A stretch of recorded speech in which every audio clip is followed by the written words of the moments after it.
A war that should have never started. And we're not selling any weapons to Ukraine. We're selling them to NATO, which is different from before. With Biden, he just gave $350 billion worth of weapons and cash right into Ukraine, and that was so foolish. But we sell them to NATO, and in theory, you can do what you want with them. It doesn't have to be Ukraine, but probably it is mostly. No, what nations are doing now is buying from this program and making sure that the supplies into Ukraine, so Europeans and Canadians. And for example, these are interceptors for the Patriot systems, crucial to protect the cities. Today, again, a Russian attack has killed children, at least seriously wounded children in kindergarten in Ukraine. So we need to make sure that the air defense systems are in place, and we need the US systems to do that, and the Europeans are paying for that. And this is exactly the type of actions we needed, and the President is doing that, and trying everything to get this war to an end, starting with the ceasefire. Do you still believe that Putin wants to take all of Ukraine? I always felt that way. I always felt he wanted to. When I was in my first term, I was I was very close to him, relatively speaking. It was harder because of the Russia hoax. But I would talk to President Putin about Ukraine, and it was the apple of his eye. I'd say it was the apple of his eye, but it would have never happened. He knew the consequences were too great. When we had a rigged election and all of a sudden I wasn't there, he said, wow. I think he looked at Afghanistan, how horribly that was handled, so stupidly. And I think that really gave him a little additional, incentive. I always felt he wanted the whole thing, not a piece of it. But I think now he's willing to negotiate a little bit further, and I think he's willing to make a deal. We'll see. Mr. President, we don't want him. We don't want him to have the whole thing. Mr. President, go ahead, please. Thank you, Mr. President. You have this big tariffs case before the Supreme Court. It's November the 5th. Yeah. You suggested that you might actually show up to the Supreme Court. Yeah, I'd like to. I think it's one of the most important decisions we'll ever have from the Supreme Court.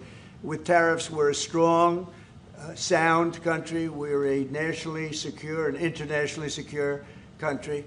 We're a very rich country. Without tariffs, it's a slog for this country, a big slog. I think it's one of the most important decisions in the history of the Supreme Court. And I might go there. I really believe I have an obligation to go there. We are doing so well as a country right now because of tariffs. And you have to understand, tariffs have been used against us for many years, decades, and just slowly but surely hurting our country so badly. That's why we owe $37 trillion. We owe that because other countries have taken advantage of us over many, many decades, And now we're a rich country. We're taking in money like we've never done before. Without tariffs, that would not be happening. And also, I solved, as you know, 8 wars. Of the 8, 5 of them, maybe even 6 of them, are because of tariffs.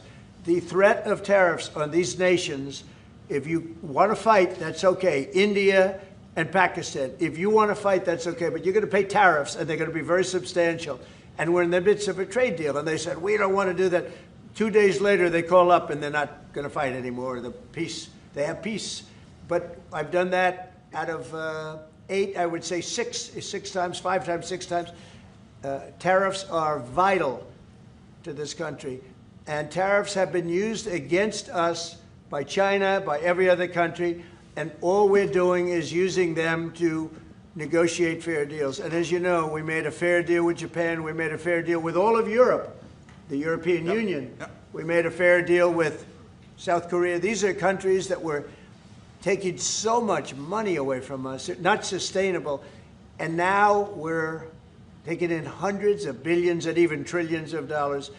If this country is not allowed to have tariffs, if this country is not allowed to have the President of the United States negotiate on behalf of it with tariffs, we are put in a position where we're going to be a third world country. We can't let that happen. I think it's the most important case that we're going to have for many, many years to come. One of the most important cases we've ever had.